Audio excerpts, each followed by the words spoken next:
We're recording. Hi guys, it's KJ from For Life Coaching. I'm here today with Hakeem Valles. Hakeem Valles is a former NFL player, and I wanted to tell you a little bit about him. First of all, our topic today is important moments, like capturing the moment. So many things happen in a moment that can actually transfer our expectations, our hope, our belief in what can happen next. So Hakeem is from New Jersey. Whoop, whoop, whoop, whoop. But he's from South Jersey. Now I don't know if I ever told you this. I lived in Hopewell, Pennsylvania, and I lived in Hopewell, New Jersey, and New Hope, Pennsylvania. I know where New Hope is. There's the Soulberry School is in New Hope. It's like a boarding school over there. I went to boarding school not too far from the bridge from Trenton into New Hope. And I used to always play basketball over at Soulberry on the weekends. And I never got to stop in New Hope, but it seems like such a quaint, cool little shopping type of town. It is so beautiful. It is so beautiful. And it's very artsy. So I used to live in that area. And I used to go to church in Philadelphia and all that other kind of stuff. Hey, wait, listen, by the way, before I say anything else, let me ask you this. Where did you buy your cheesesteaks? In Philly? Yeah. Jim's on South Street. Did you really? I went to Jim's. But my daughter took me to this place, Della Rosa's or something like that. I've heard of them. Yeah. I've never been there. My favorite spot actually used to be a place a little bit outside of Philly in Bryn Mawr called, they shut down now. They were called Duff's Steaks. They had this steak called like the Junk and the Yunk, and it was amazing. It was amazing. But if I'm thinking of a genuine Philly cheesesteak, it's Jim's on South Street. Pat's Gino's is super commercialized, but Jim's on South is my spot. No, yeah, the lines are too long. But Gooey Louie's is my other favorite. And no, I've never heard of that. Moya Munsing, it's phenomenal. It's phenomenal. So please forgive me. Hakeem is from South Jersey. He actually, in high school, his junior in high school, he actually received a first team All New Jersey prep accolades. That's his junior year. And the first team is, as you know, is the highest for the state of New Jersey. Then he went on to Monmouth University. In Monmouth University, his freshman year, he played 4 games. He was in 4 games. As a wide receiver. His sophomore year, he was in 12 games. But then his junior year, he switched to tight end.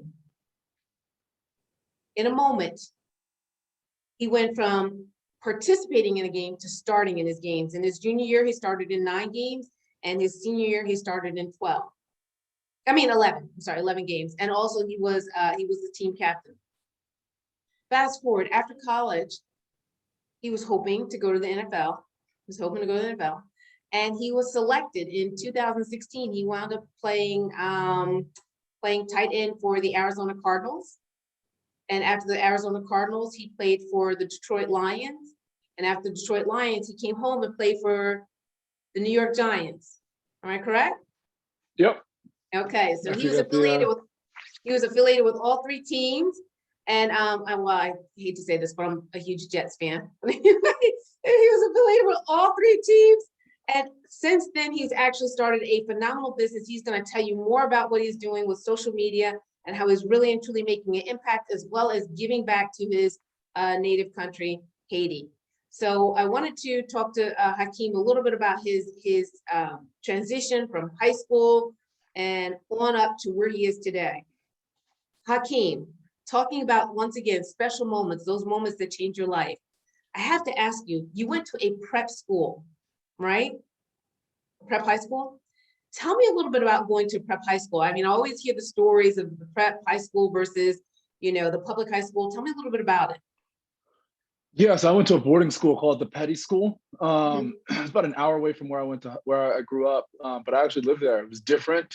We had school 6 days a week. It was block scheduling, which was nice. So it kind of taught you the whole college lifestyle. Some days you start school at 11, some days you start at 8, and some days you've got a 2-3 hour break in the middle of the day.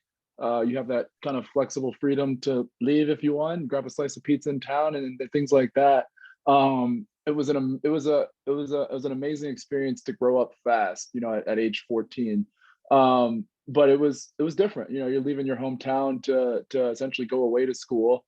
At the time, my public school wasn't offering the best education in that sense. After my older brother went to the same school, his guidance counselor essentially had him in classes where he wouldn't have even graduated because of the classes that they had him in.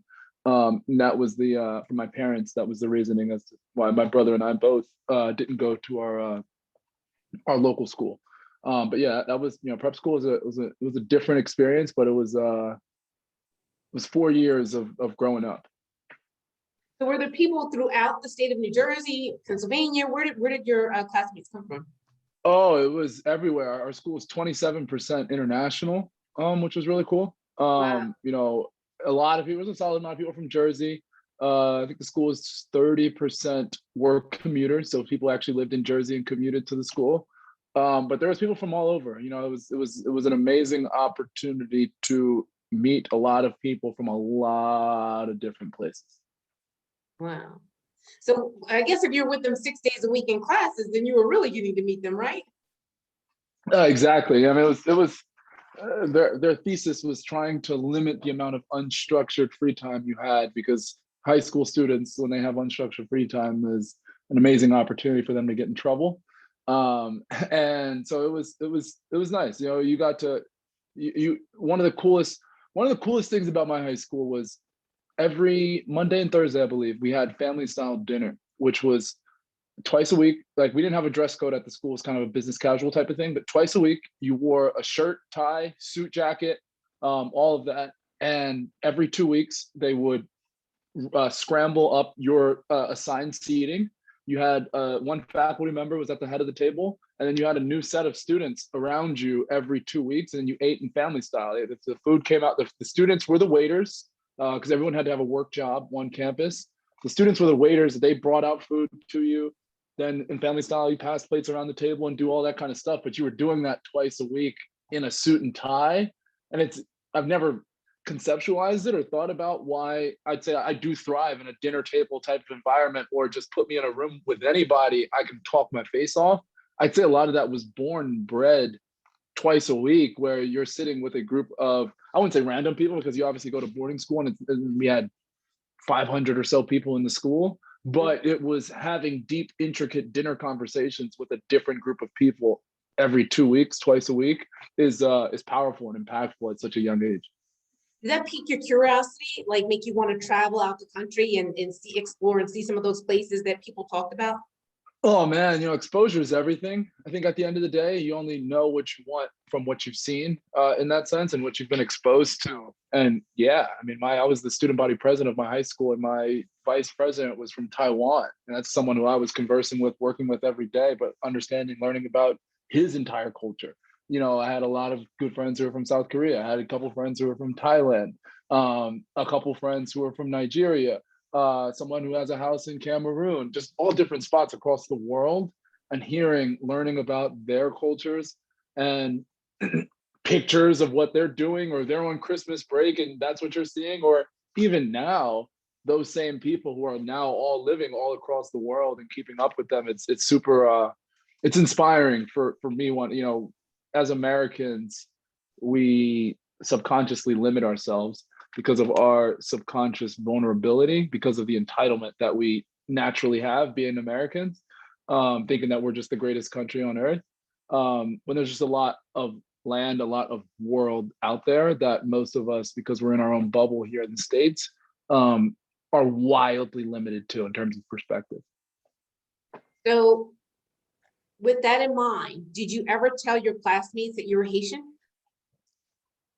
Yeah, it wasn't something I kept a secret. You know, I never lived in Haiti, but yeah, people definitely knew I was Haitian. I mean, would you identify yourself as I'm Haitian American, or would you say I'm I'm Black, or like, how would you identify yourself? I think I more or less identified myself as a Black man, a Black American in that sense. Yeah, I'm half Haitian, and then I'm a quarter Cherokee Indian, and I'm a quarter I don't know where those other African roots trace back to on my mother's side. But I don't, you know, as in high school, I just confidently say I definitely didn't outwardly come out saying I'm a Haitian American, Hakeem Valles, in that sense. Because I know when my daughter was in first grade, they had this project where everybody had to identify what country they were from, right? And there were 3 Black kids in the first grade. And the three Black kids, one was Italian and Black. And so she did a poster on, you had to do these posters. She did one on Italy and America, I think, like that. The second kid was, he just did a poster on saying that he was American. But my daughter, said, they said, well, just do a poster on Africa. And she said, I'm not from Africa. That's a continent. I'm from a country. So we had to research all these different countries in Africa to see which ones look like her. And she was a runner. She was interested in running. So we were looking at who ran distance and all those other kind of stuff, what their hobbies were, activities, the foods that they produced, to see if those were the foods that she liked. Well, anyway, we came up with Eritrea, and that was what she did the poster on.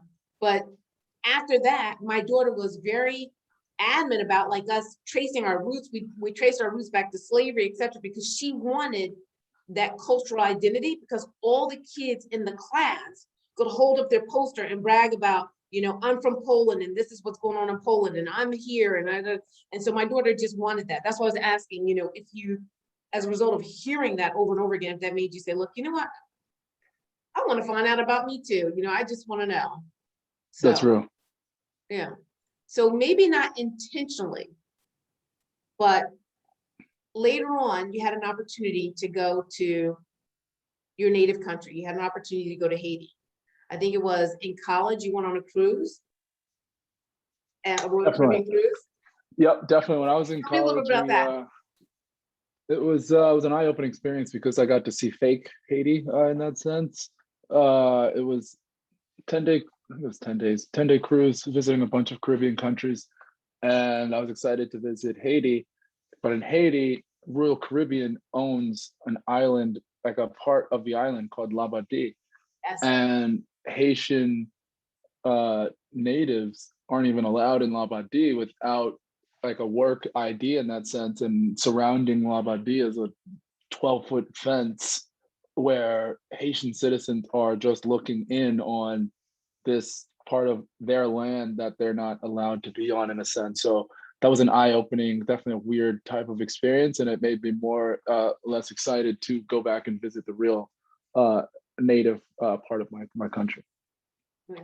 So I went on that Royal Caribbean cruise that you're talking about. I think I don't know if ours was 7 days or 10 days, but it was the Western Caribbean cruise, and we had just gone to like Ocho Rios, and we had just gone to Mexico. I think it was, I don't know, Cozumel, wherever, but somewhere. We had gone to those other places, and we were able to get out and explore and etc. So when we got to Labadie, we were thinking like, we're gonna get out and explore, but it was like just a big picnic and a cookout. And what was explained to me is that because of the poverty in Haiti, that they didn't want them to come up and like panhandle us, etc., and harass the tourists. So that was why they had them blocked off. But I mean, and you still wound up getting harassed by all the salesmen. But I was going to tell you, realistically, in Ocho Rios, like as soon as we did the what do you call the thing? The fall, the Duns River Falls, where you walk up the thing. As soon as we came down, people were peddlers were coming after us left and right. So I mean, I don't know. So I guess sometimes you pick and choose the islands. But I just thought that was really interesting too, because when we got to Labadie, it was very commercial.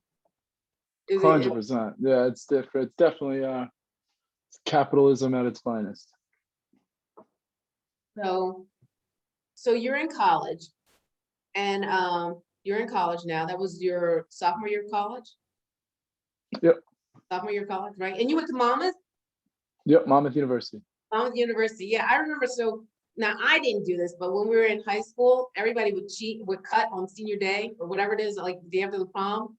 And you would get all these notes back that people toured Monmouth University to make sure there was an excused absence. So yeah, that was a go-to school if you went to the beach, because everybody went to the beach after the prom. So that was a go-to school, was to get a note from Monmouth University. That's awesome. My parents were strict. I had like a perfect attendance every year. One year I took off for Martin Luther King's birthday, but every year I had a perfect attendance. So I couldn't do the Monmouth University thing. So oh man. Yeah. But it was cool. School, I was a nerd. So, but then after you went to fake Haiti, you're kind of thinking like, you know what, there's got to be more. I've been to high school. I've been to the, I've been around international people. They've told me about their countries. They've told me about the richness of the food, the culture, the people, etc. So was there just like a little bit of hunger or interest in you to see more than that? There was definitely an interest and a hunger, but it was more of actually a surprise. My parents surprised me once I graduated my undergrad at Monmouth. I knew that because they had already been on the missionary trip once or twice to Haiti. I don't know if my mom had been, but my dad had. No, they both had been a couple times at this point while I was still playing college ball. I just didn't have the time to go. They surprised me 2 days after graduation. We went out on like, I knew that they were going on a missionary trip, but they let me know, yeah, you're going too. And I was like, whoa, that's awesome. I was super excited. And then, yeah, that was May of 2015. I'm saying, how did you pack clothes? Like if you know the day of.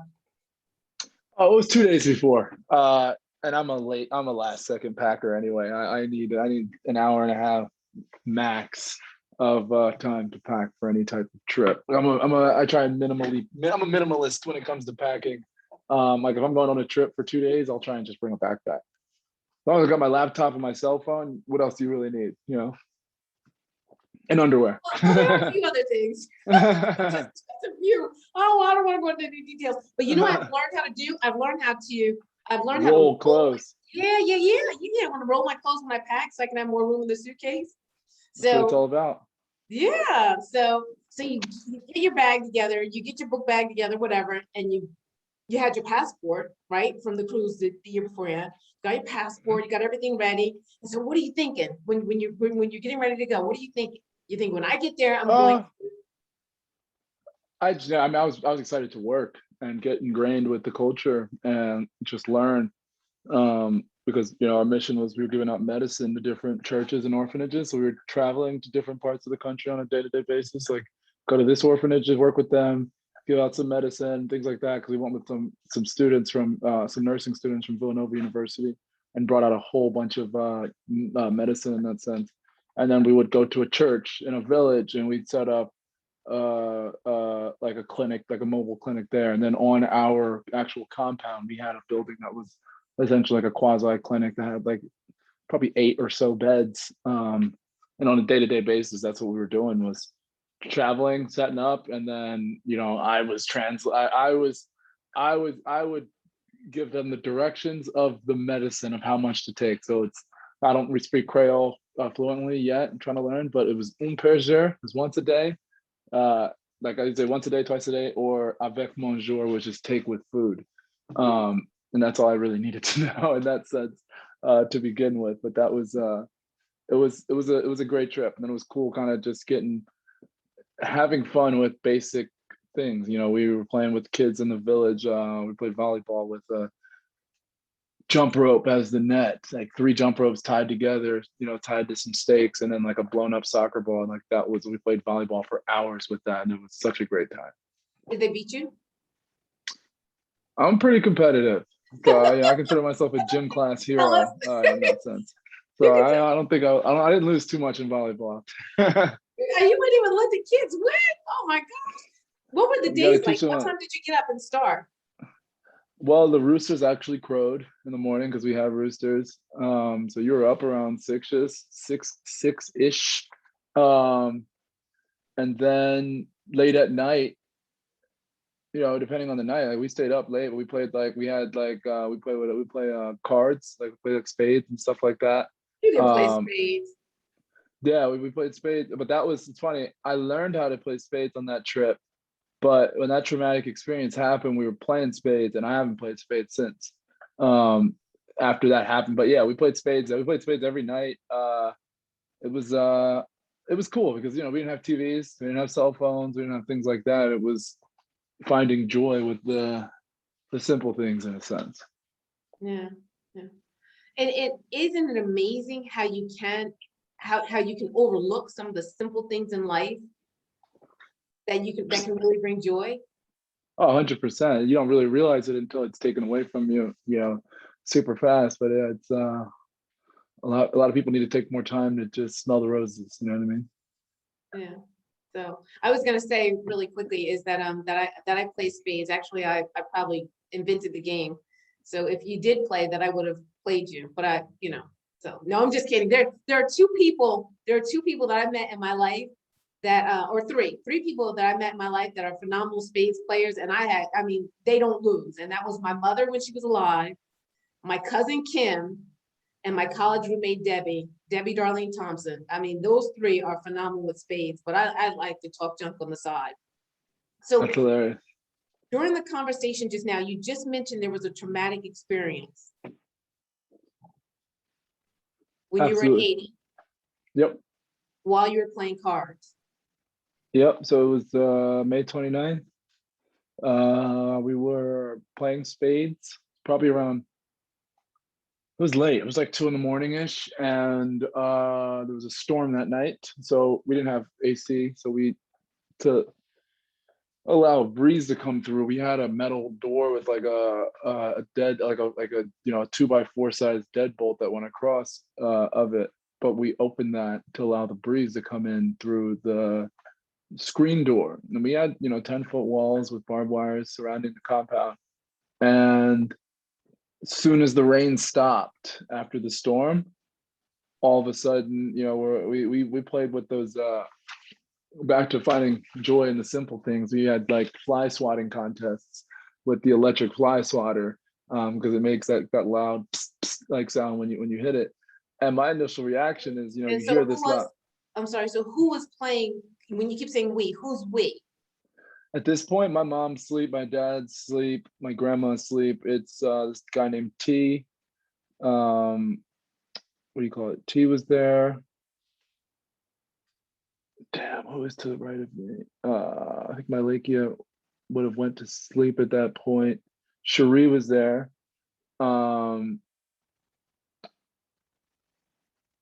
Damn, who else was? It was one more person. He wasn't even at the table, but he was on the couch, like laying down because he just got done playing. Ann Rose, who runs the missionary, her son, and I don't know why his name is falling out of my mind right now, but it's us four, still playing, still going, and all of a sudden you hear this loud pow, and like my initial reaction is who's hitting flies in the middle of the night, and it was a gunshot, and you see a foot kick through the front door, and 8 bandits storm into the compound. And the guy sitting across the table from me like jumps across, tackles me out of my chair. The guy shoots through the front door, shoots at us, point blank range, starts, flips over the table that we're playing on. The girl next to us, she had a shawl on that they ripped into pieces and hog tied us. So our hands tied behind our back, feet tied at our ankles, hands tied to our feet, and then blindfolded. And these guys went room to room to room and stole everything. And then in that process, they punched one woman in the face. They attempted to rape another woman and failed.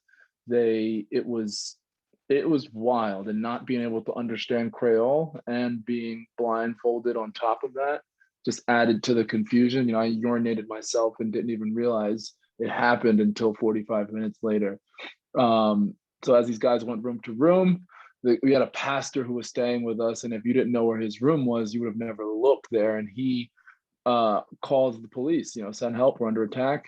The police ask him where he's located, and they hang up on him and say, yeah, we don't come to that area, good luck.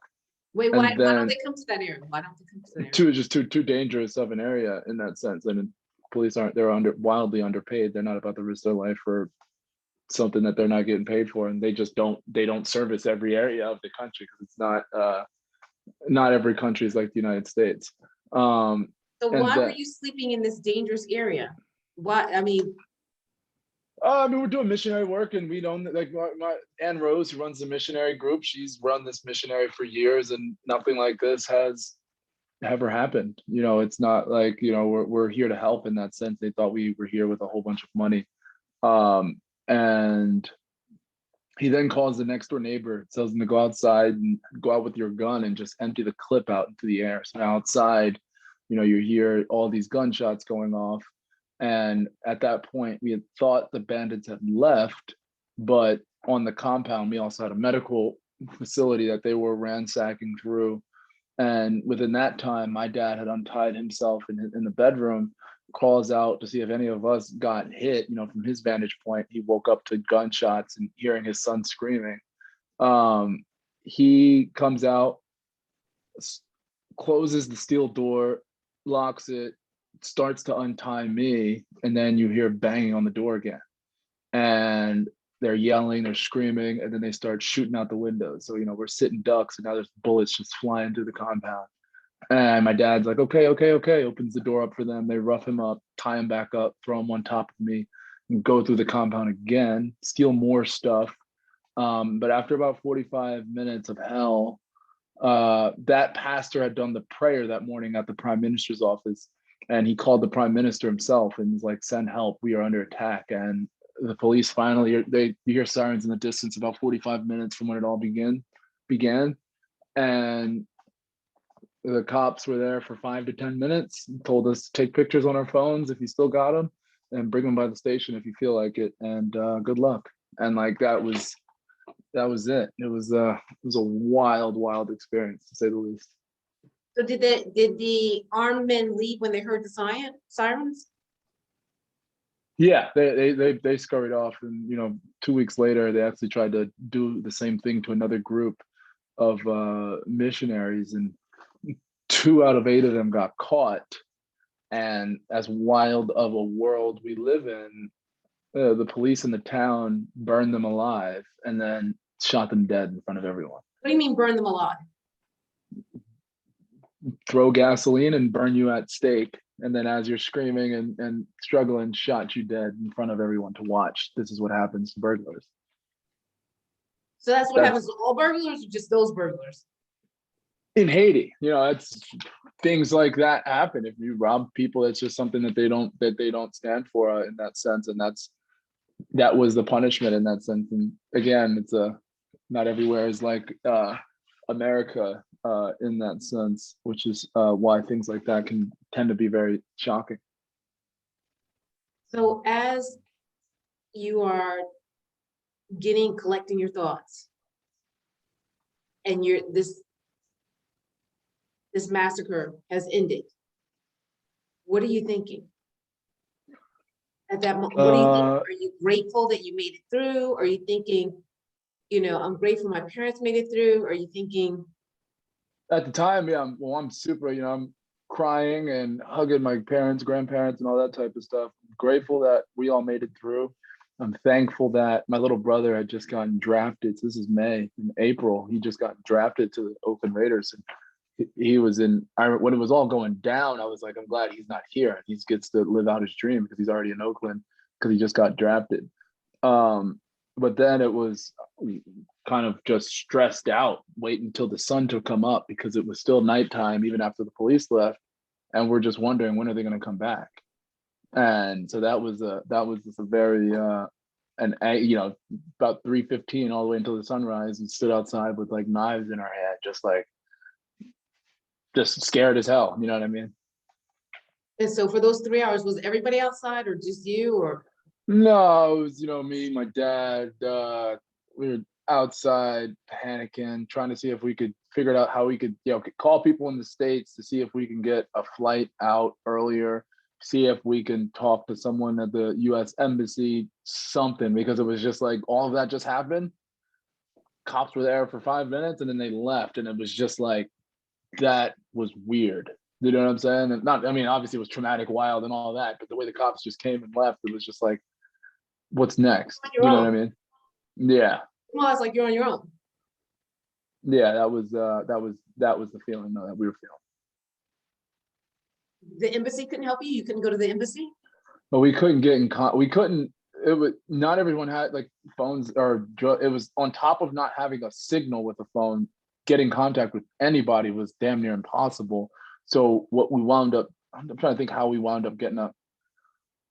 We called my dad's sister and she found flights. She talked to someone, I don't know who she talked to, who by the morning we had people come, and we have family who actually owns like an entire compound that has like a hotel, a restaurant, a bar, all types of stuff, but it's guarded with like a bunch of armed guards who kind of guard that compound. So the next day, everybody went there. So what was the moment when you said, it's going to be okay, like I can exhale? Was it when you were in Haiti, when you left the compound, when you got on the plane? What was that moment? No, it was probably when I got on the plane, because I was messed up. I got, like, my parents actually stayed another 2 days and didn't leave until their return flight was scheduled.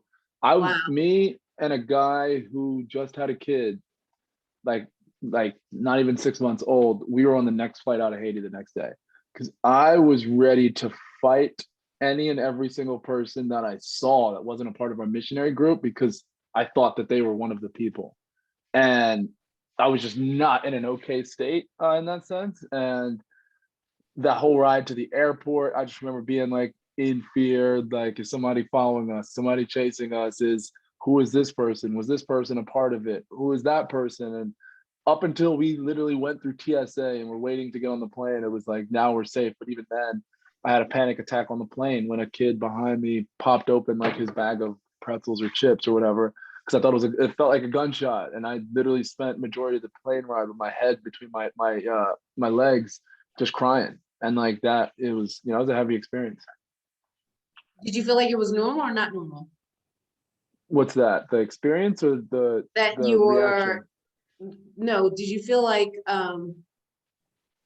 yeah, the reaction, like, did you feel like, based Yeah, I on felt like I knew I was experiencing PTSD in real time. Like I wasn't like I wasn't ignorant to that fact that this is what trauma is like. I was, when I got back to campus, because I started summer workouts, I was hanging out with friends on a park bench, and my friend came up just to scare us and like scared us, but same exact situation put me in tears again, like without hesitation, like within seconds. And like that was just like, it was wild to witness, feel those chemicals in real time, and what that actually feels like.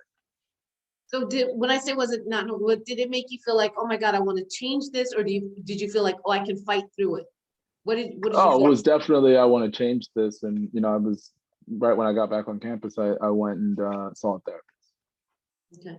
Because a lot of times I think things happen and we just, we always say, if I can give it a little bit more time, if I can just do this, if I can just do this, if I can just do this.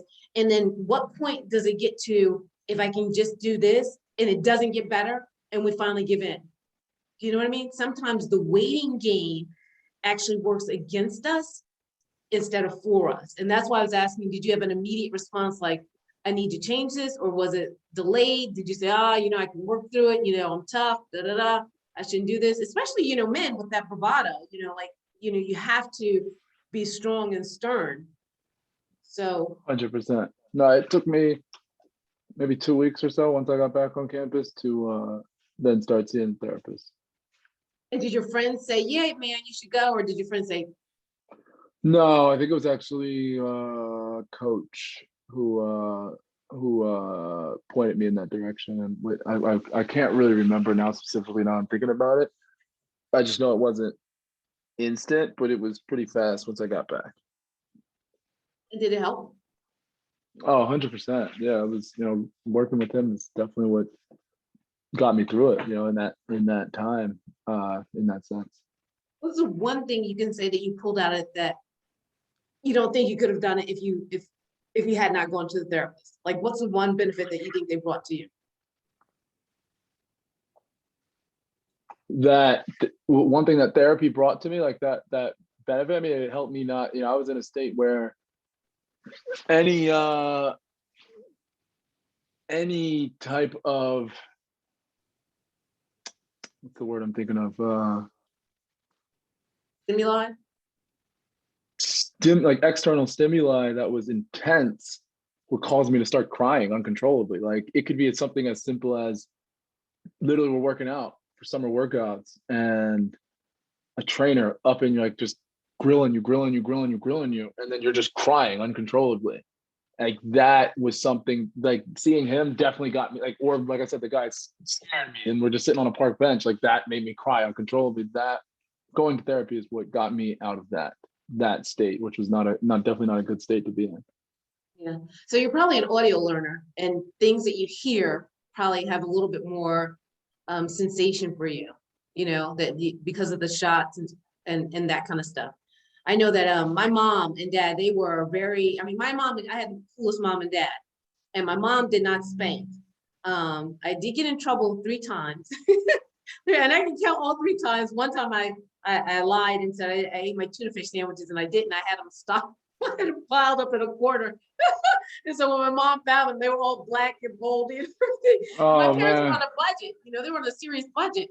And so they were pissed because I was actually taking the money out of my piggy bank and buying bubble gum for lunch. I eat the tuna fish sandwiches.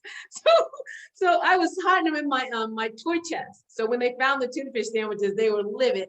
And then the other time was I lied. There was and so now I don't lie, but there was well, at least I think I don't, there was a red candle, and I knocked over the red candle, and we had a green carpeting. We called it the green room, and it put a burn hole in the carpeting. So what I did was I moved the desk over on top of the burn hole. And my dad came to the room and moved it back over again. And he said, "Who put that burned in the carpet?" I said, "Mommy did." That's hilarious. Because I'm an only child. I didn't have anybody else to blame it on. So I got in trouble with That's that. hilarious. But the thing was, my mom, like I said, my mom didn't spank. She would yell.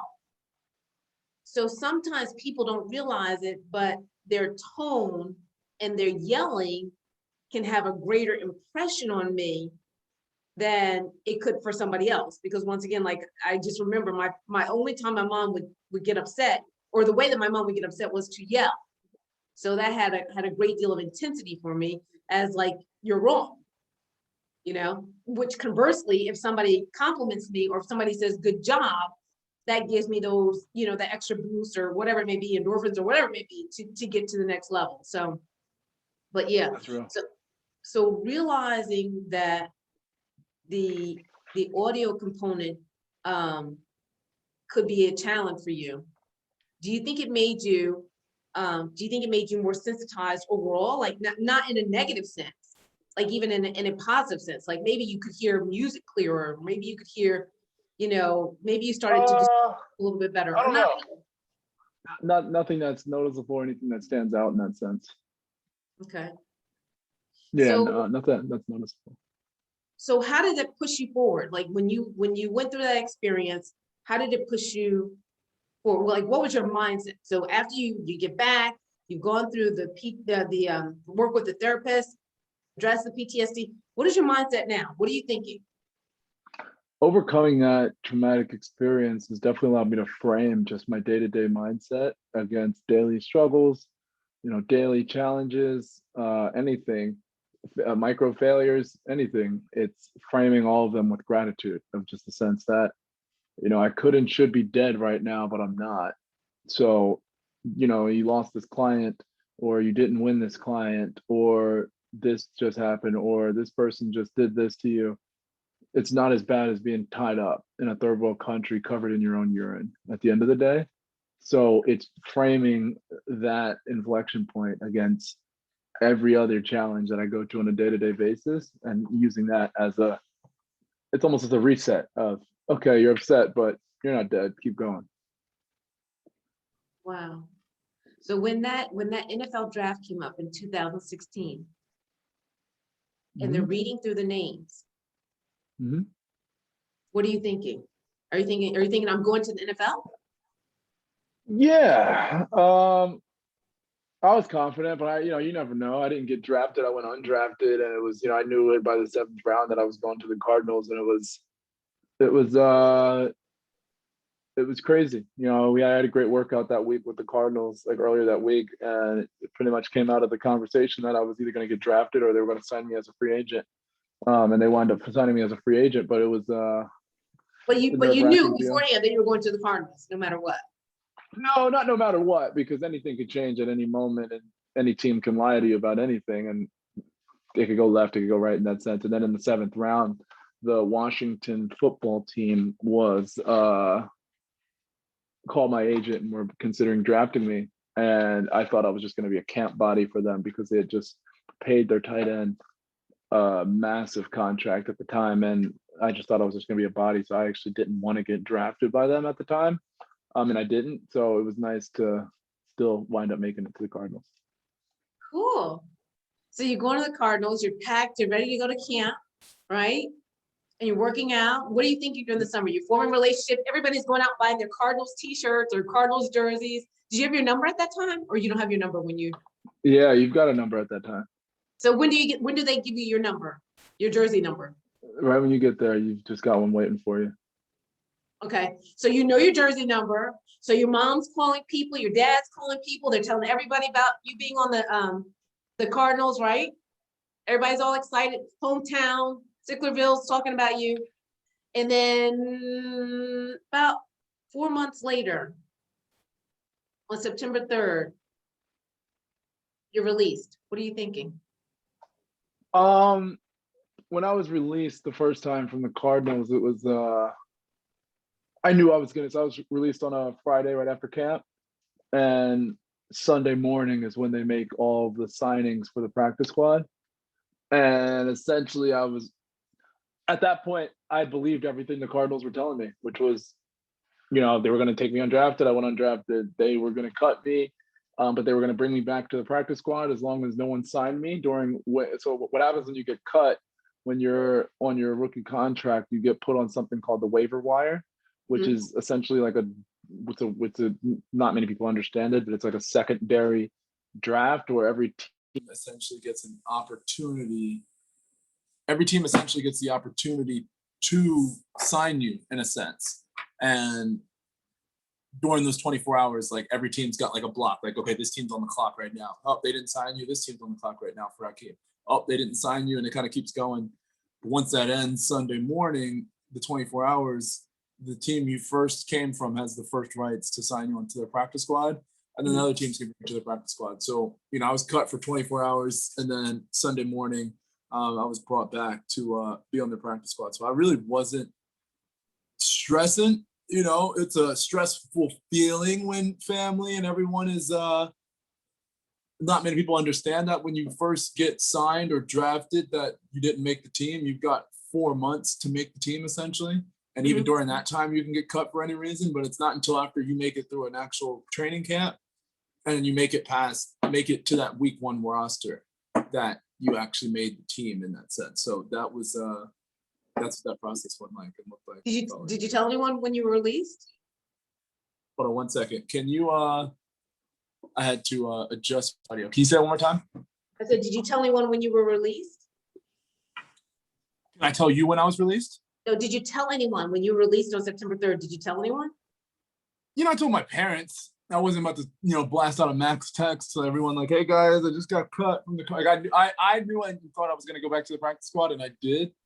So obviously from a social media standpoint, like you're going to see a media blast from the team and from whoever, like the Cardinals have released the following free agents and boom, boom, boom, boom, boom. Like you'll be on that list and you'll be tagged to those tweets and all that type of stuff. So I don't feel the need that I owe that to anyone to let them know, like, hey guys, I got cut. In that sense, it's like if you're following, you'll know. So no, I didn't. Besides my parents, who were just obviously always in the constant know of what's going on, I didn't feel a need to, send out a group text and all that type of stuff. You've already got so many people reaching out to you at that point when you're in the NFL. It's kind of a lot to keep up with it all. So when Sunday comes around, are you celebrating or are you just back to work?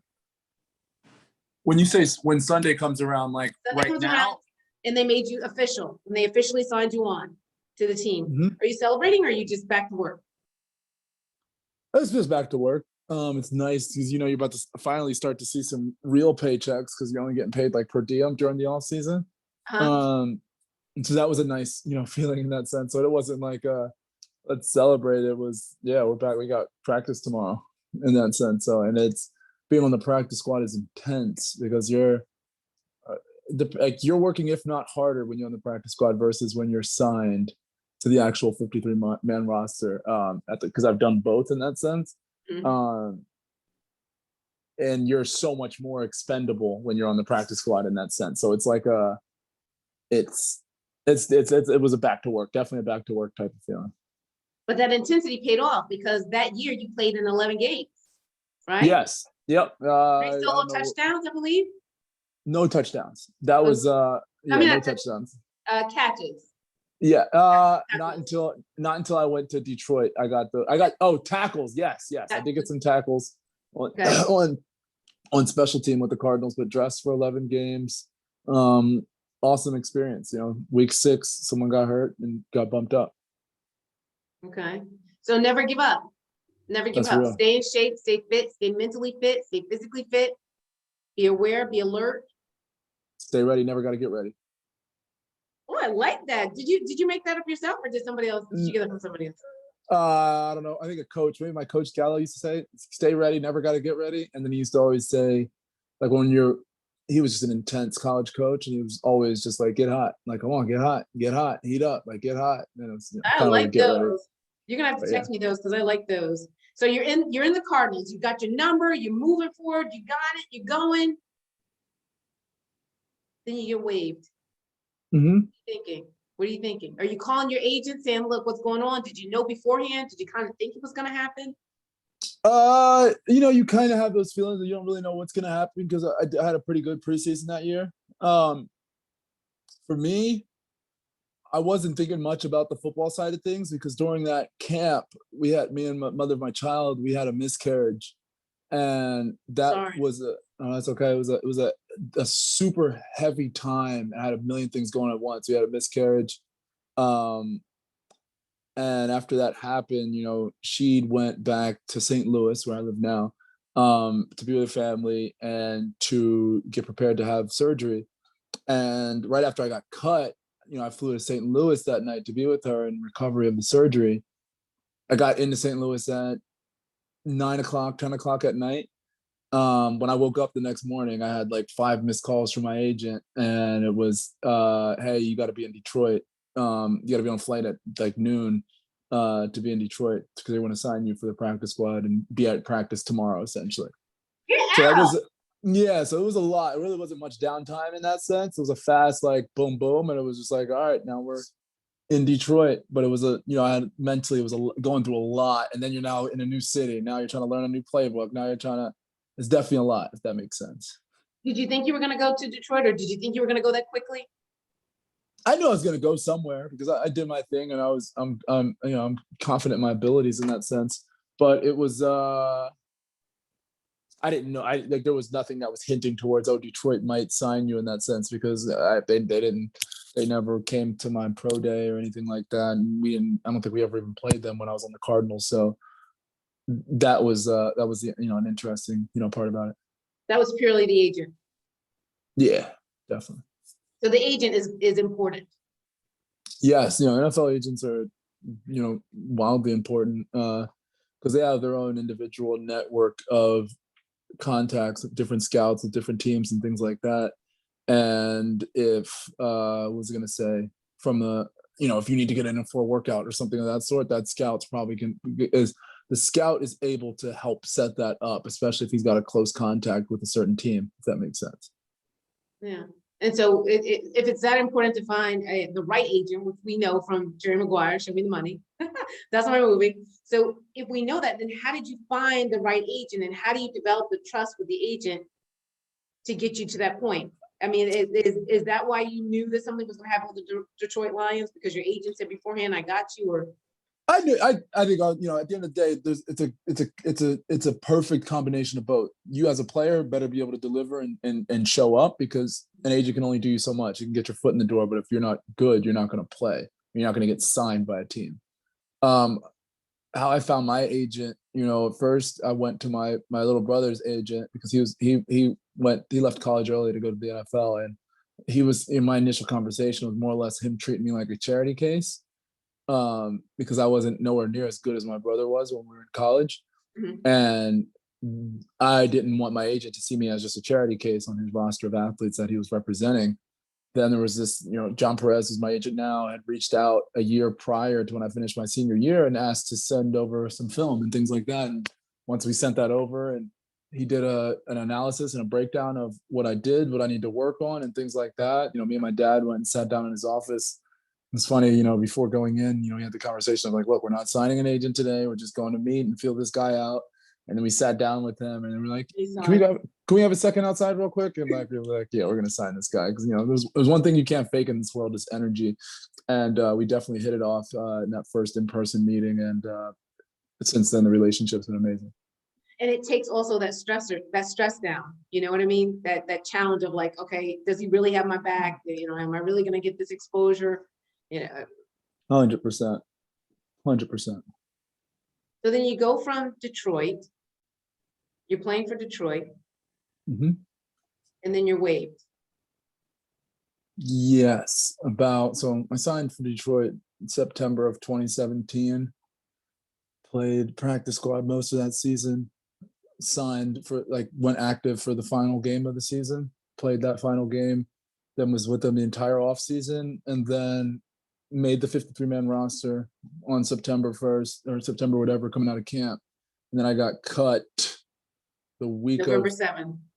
Yes, November of 2018, which was honestly a blessing in disguise for me because I've never really got to have a great Thanksgiving, like a deep Thanksgiving with my family since like the probably college days, because football always took precedent during that time. So rented a really nice Airbnb out in Michigan. Family came up in a Sprinter van. And we just had my birthday's also during Thanksgiving time. So we had just an amazing Thanksgiving. I had an awesome birthday. It was a great, couple days out in Michigan. So it was a blessing in disguise. And then right after that happened, right after Thanksgiving is when I got signed to the Giants. At any time were you nervous? Did you think you were going to get signed again, or did you think I'd already had it in my heart at that point that I was retiring after that season, so I really didn't care if I got signed or not. I did a couple of workouts. I worked out for the Texans, worked out for the Jets, and when I got signed for the Giants, I was actually in Arizona. The Cardinals, who I once played for, called me to come in to do a workout they had a spot open up for the practice squad. Mm-hmm. Got on a flight down there. How Arizona does the workouts is the first day you get there, you do your physicals and all that type of stuff off site because the doctors don't come on site. And then the next day you work out. And if you get signed, you stay. And if not, you go home. As I'm in the middle of the physicals, the Giants call my agent and ask if they want to sign me to their practice squad with no workout. And my agent calls me and was like, hey, Giants just called and want to do it with no workout. Because the workouts are terrible. When you're doing an off-season workout, it's like doing another pro day / combine. And the odds of you getting injured is wildly high because you're not in combine shape to run a 40-yard dash, to do pro agility drill and all these different types of drill where they're just trying to run you into the dirt in a sense. So my agent essentially tried to negotiate with the Cardinals to get me just to sign me without a workout and all that. And they were like, no. So I was like, cool, I'm going to get an Uber out of here. Cause I used to live in Arizona for about a year and a half, went to my friend's house. The Giants had me on a red eye that night. And I got to New York by 6 a.m. the next day and did all my physicals in the city. It's actually a side story, a crazy random story. We got during those physicals, got in a car accident in the middle of the city, with the driver from the Giants. And it was one of the longest days of my life. Literally landed at 6 a.m. Car service dropped me off at the Giants facility. Grabbed a cold bagel from inside, got into another car service to take me into the city, went to 3 different hospitals in the city to get my physical done, got into a car accident. The car accident didn't clear up until 4 or 5 o'clock. And then you're driving from New York City into North Jersey at rush hour traffic. That is oh my gosh. I didn't get into the hotel until 9 p.m. I think that night. And then it was practice the next day. It was so crazy, that whole transition of events. But that's what that whole process looked like, and then was with the Giants until the end of the 2018 season. Wow. So do you think that your past experience has made those future experiences with football just kind of not as heightened as they could be? In terms of So hardships. when you were released or whatever, it's not as stressful. It's Oh yeah, it's all water under the bridge. It's all once you're comfortable and happy with yourself as well, external stimuli can't affect you anyway. But then when you're framing every hardship with just gratitude, with just the simple fact that you're alive, a lot of things tend to get easy, and you tend to not take many things, especially that aren't in your control, that seriously, especially when it's not life or death isn't the consequence at the end of it. wow, wow. So that moment or those moments really help to build just an attitude of gratitude, you know? Yeah, I think we all have those inflection points that we all overcame. That yes, it's great to suppress. We tend to suppress traumas and things like that and deal with it in our own special type of way. But I challenge people, if it's not triggering, to use those inflection points to your advantage, because you can frame those moments, in the future with gratitude. But if it is triggering, there's no harm with getting help or assistance to get to the next level. 100% to get to, and I don't know what that looks like, because I haven't experienced a trauma that I speak from my own experience. It's hard for me to say, people have experienced levels of trauma that are way deeper than what happened to me in Haiti. That may be a lot harder to overcome. That may be a lot harder to think about. I think about Haiti every single day, but it's okay now to do that and not bring me to a place to spiral, or to, trigger me, bring me, just put me in a bad place, in that sense, where some people who may have experienced and overcame some hardships and some traumas, that might not be possible, and that's not feasible in their situation. So I think to each his own with that, and her own with that, but it's a daily process. Yeah. So I'm an empath, and I actually I hurt for other people sometimes, Mm-hmm. So when because I really care about people, when you tell me your story, it's not a superficial out here type thing. I'm thinking like, okay, how can I help you? Tell me more. Like, what do we need to do to get to the next level? What are your skills? What are your strengths? What are your assets? How can you get to the next level? Because I don't want to see you stay in that place. Mm-hmm. Unfortunately, my coworker, one of my classmates in college attempted suicide. One of my coworkers committed suicide. My secretary attempted suicide. When I was a missionary, when I was a missionary. No, I was never a missionary. When I was a deaconess in my church, 3 women came to me, 3 mothers came to me and told me they were contemplating suicide. As a domestic violence survivor and speaker and author, I hear stories of people in that low. And so I hurt for other people. And sometimes, sometimes we have to, even though we get beyond the situation, other situations around us can be tough. Do you know what I mean?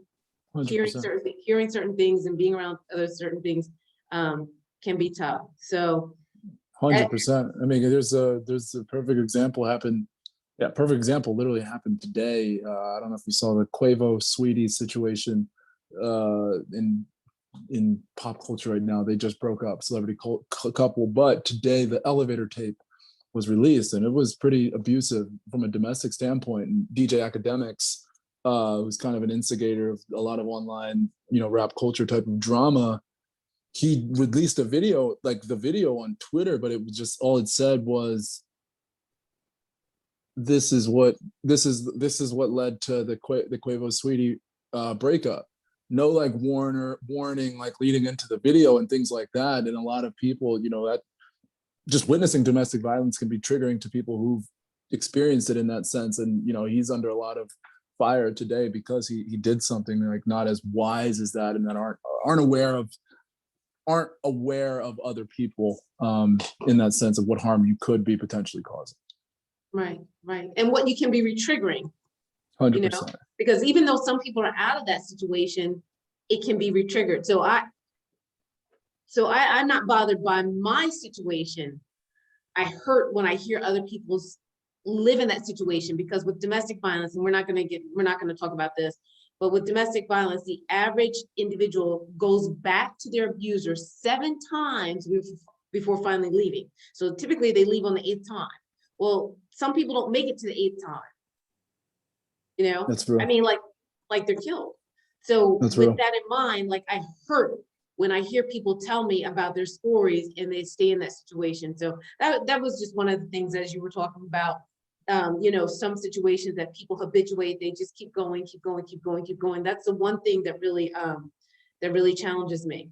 So with that, with the insight that you have, you know, and I'm quite sure that's helped with details, or you have a very keen eye for details, etc. There's something that you've done with your new gift, your new talent of understanding the moment. You started a business with social media. Tell me a little bit about that, where you capture special moments, special times, influential, impactful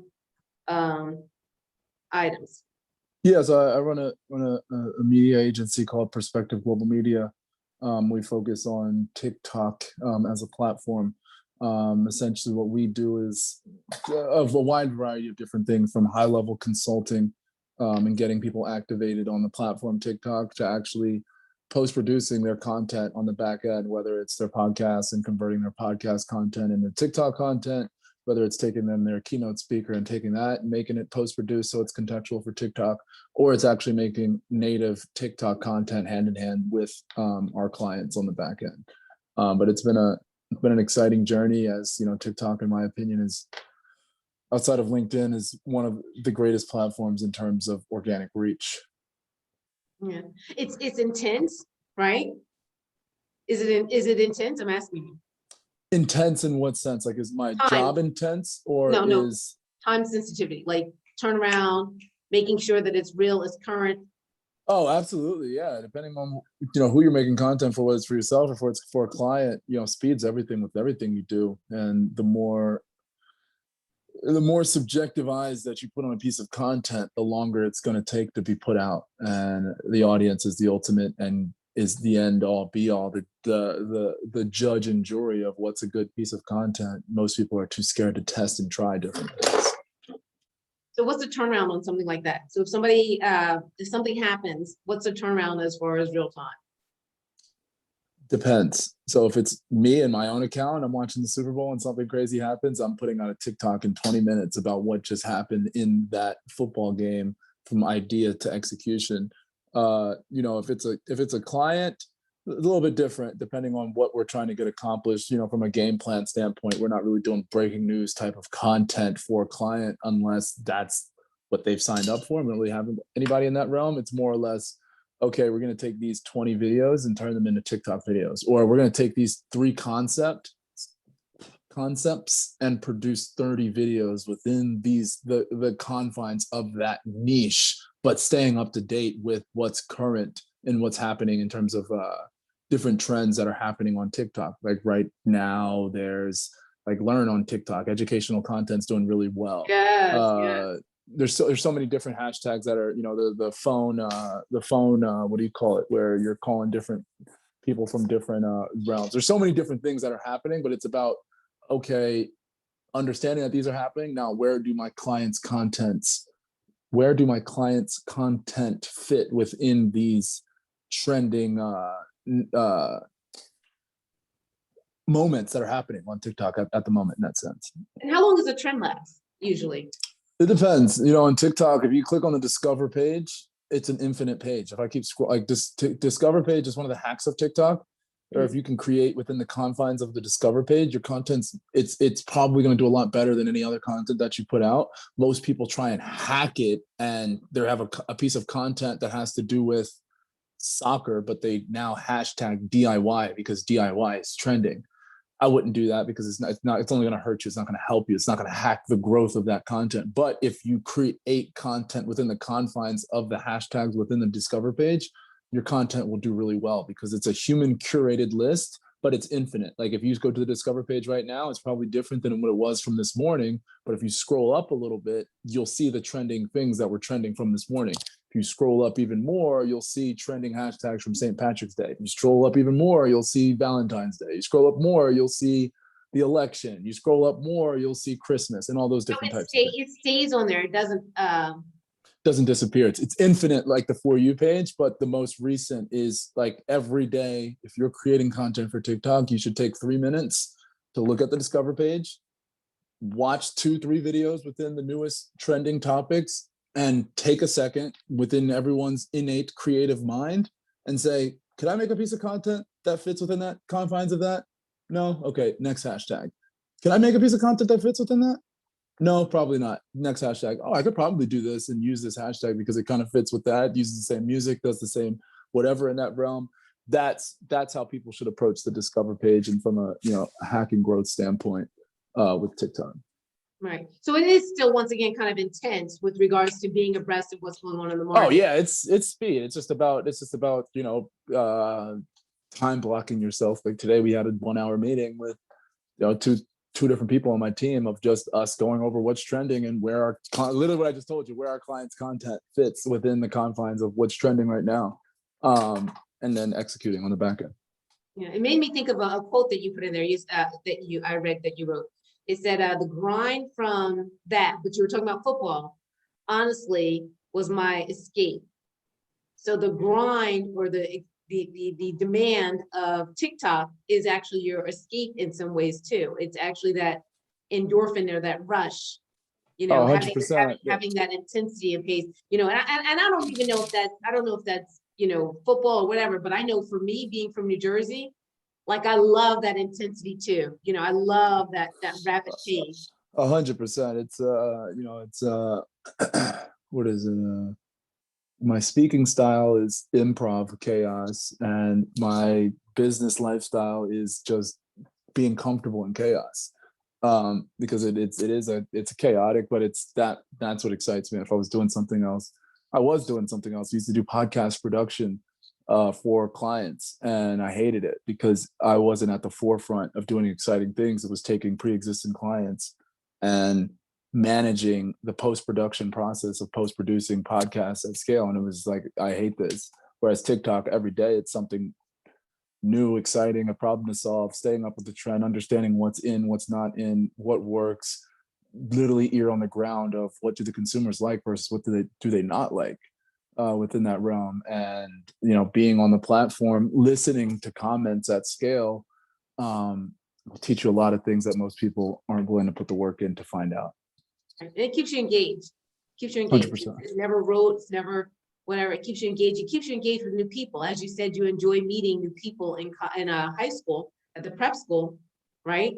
It now allows you to meet new people, bring in new, some of the new perspectives, etc., to make sure that the content is always engaging, always interesting to others as well as yourself, right? Definitely, 100%. It's a good thing. So talking about others, talking about yourself and a community, you also have a nonprofit that you work with regards to giving back. It's a missionary group called All Hands Together, Haiti. And tell me a little bit about it. Essentially, it's with our church, First Baptist Church of Willingboro. Through it, we have Sister Ann Rose, who's started this missionary. She has a compound, like I mentioned, in Haiti, and she's a nurse. She's an RN, I believe, and she works with Villanova University in their nursing program and bring a bunch of nurses down. They take cash donations and they take medicine donations of mainly just basic like medicinal supplies. You go to third world country, I'd say 75% of the women we treated there just had, I wouldn't say a simple yeast infection, but they didn't have the medicine to, like, just the simple, over the counter medicine to treat it. And simple things like that is, from a standpoint of what the missionary group does, is going in and setting up, remote clinics at different churches, orphanages, and then where places that they have compounds, and literally bringing people in to help them. Wow. Well, I'll tell you something. I did look up one thing with regards to COVID cases in Haiti, and there were 12,000 as of today that I looked at, 12,736 cases of COVID, 251 deaths, 10,754 recovered from COVID.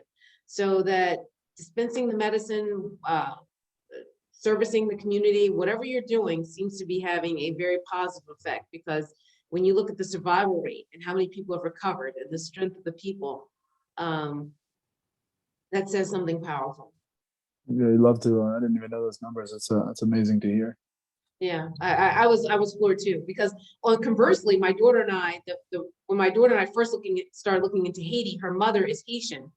And it was right around 2010 when we moved to North Carolina. And that was right around when the earthquake happened, because my daughter always wanted to go. My ex-husband and I, well, I didn't go with him, but I went to Puerto Rico and Barbados and everything, but I never went to Haiti. And my daughter wanted to go to Haiti because her godmother, like I said, is from Haiti. And it was right around 2010 when the earthquake happened. And we started looking at the devastation. There was like 200,000 people who passed, and we're looking at the people on the landslides. How people were caught in the mud and the landslides, and what is it? The Pétion village. Pétion village was very, very affluent, and I saw the wealth in Haiti, and I never knew that there was that kind of affluent community as what's there. I was just talking to my one of my really good friends. She's in the cannabis industry in Massachusetts, but she's from Pétion. She always talks about the area. She grew up very affluent area, like you mentioned. Yeah. So I'm so sorry. So once again, we were uncovering and learning about Haiti, and so I was pleasantly surprised to hear about some of the great things that are going on with regards to strength and stamina of the people in Haiti. So based on everything that we've talked about, I just want to thank you so much for talking about transitional moments, the transitional moments from, you going to prep school and moving and transitioning to a 6-day week. I don't want any of that. I'm glad to hear about it, but the 6-day week. No, but I probably work, as an entrepreneur, you work 6 days a week anyway. 100%. But hearing about and that's probably some of the discipline that helped later on, but hearing about that, hearing about, fake Haiti, real Haiti, just, the different moments that have really been impactful in your life, working through a therapist, your coach, your agent, just so many things that you've talked about that have been impactful and powerful that will actually, hopefully, prayerfully provide some insight and some guidance to people who are looking at challenging moments and how do they get to the next point. Absolutely. So once again, you've provided a lot of insight. Is there anything in particular that you can think of that we didn't talk about today that you'd like to share with NCAA athletes that would help them if they're facing a challenging situation and just trying to figure out how to get to what's next?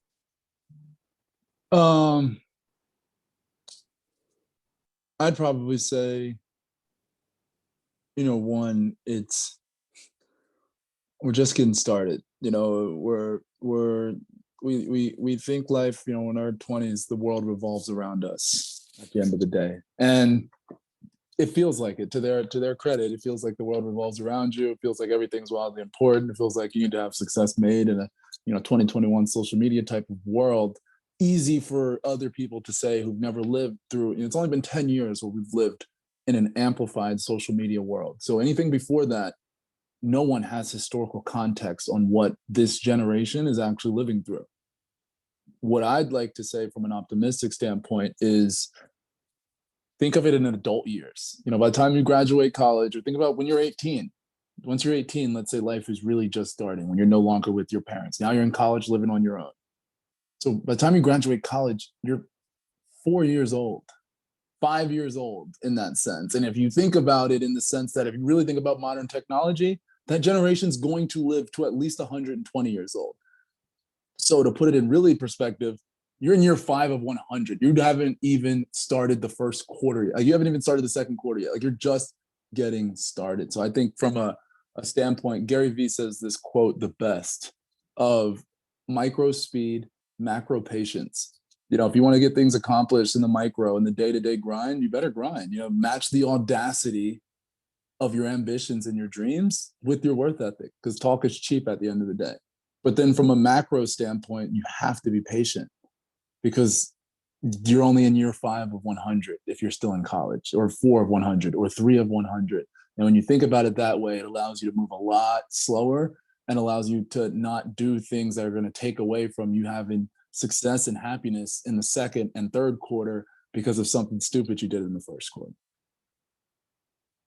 Oh my God, I love that. That is a soundbite. I want that right there. I want that right there. That was awesome. I'm sitting there, I'm like, oh my gosh. Yes, I love that. And you know what? I will tell you this, that when I work with high school students, not so much college students, one of the things that I would often hear them say is they felt like they feel like the pressure comes on them because they feel like they have to do all those things that maybe their parents weren't able to do. Like they have to manage the political realm. They have to manage, what do you call it? The green, environmental concerns. They have to manage all these different things, international concerns, et cetera, et cetera. So they're feeling like there's this huge weight on their shoulders. And as you said, if you're 4 years old, quote unquote, you can't do everything when you're 4. Do you know what I mean? When you're 4, you still need other people around you to get things done. You can't do it independently. So what I try to encourage my students to do is to talk. And what I say to them is, they'll say, why talk when nobody's listening? Okay, that's good. Then go to the next person. Go to the next person. Go to the next person. Keep going to people until you find the person that will listen, because there is somebody who will listen. It just may not be the person that you typically go to. Absolutely. Right? So just keep going, because you don't want to do it by yourself. You're 4 years old, as you said, which I love that. You don't want to do that by yourself, because if it doesn't work, it's a major catastrophe and you don't have all the tools to repair it. 100%. So real. 100%. Yeah, we're both real. You're real, I'm real. I think it's a Jersey real. It's so true. Any futures for football? Do you want to coach?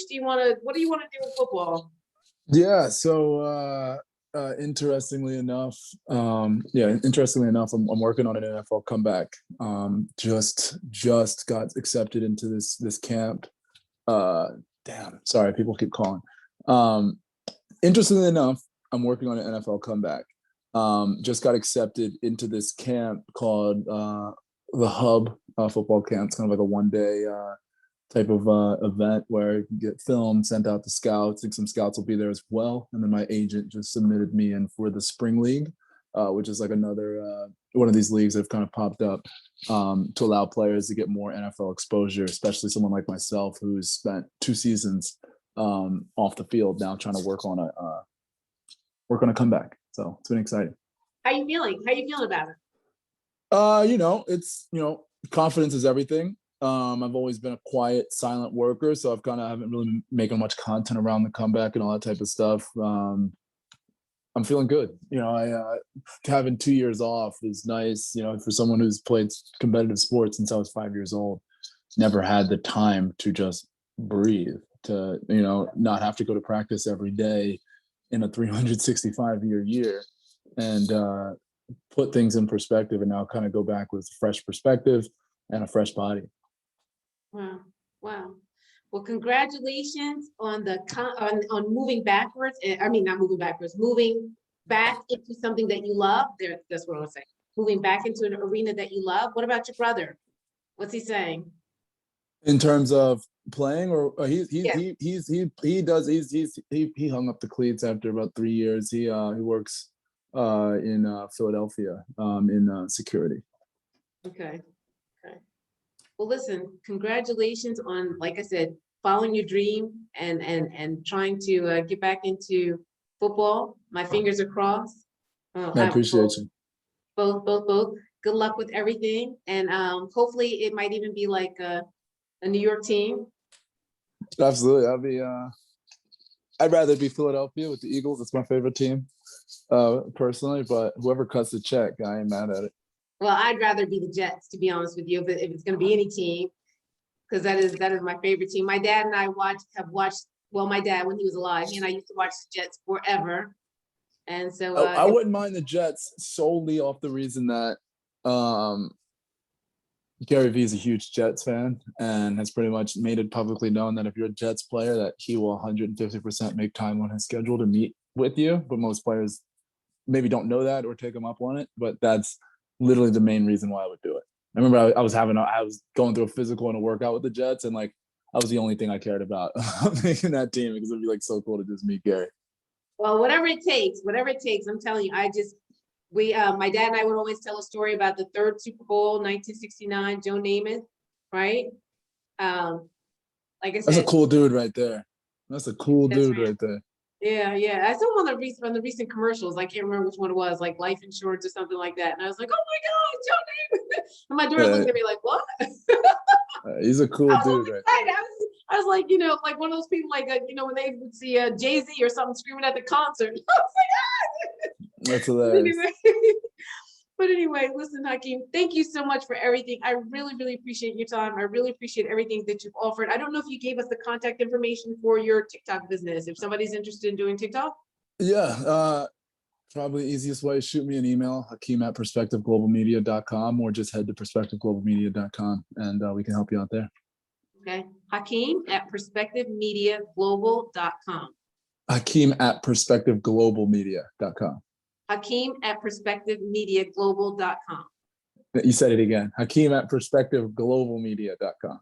Hakeem@perspectiveglobalmedia.com. Yep, there we go. Right, good. So I said it over and over again so people would get it anyway. So I can't blame it on me. And then the other thing is with regards to the Haiti relief. That is once again. AHTHaiti.com. Just go to AHT, all hands together, Haiti.com. Excellent. Again, Hakeem, thank you so much for your time. I really appreciate everything. Thank you so much for having me, Kelly. Absolutely. You have a great day. Talk to you later. Bye-bye.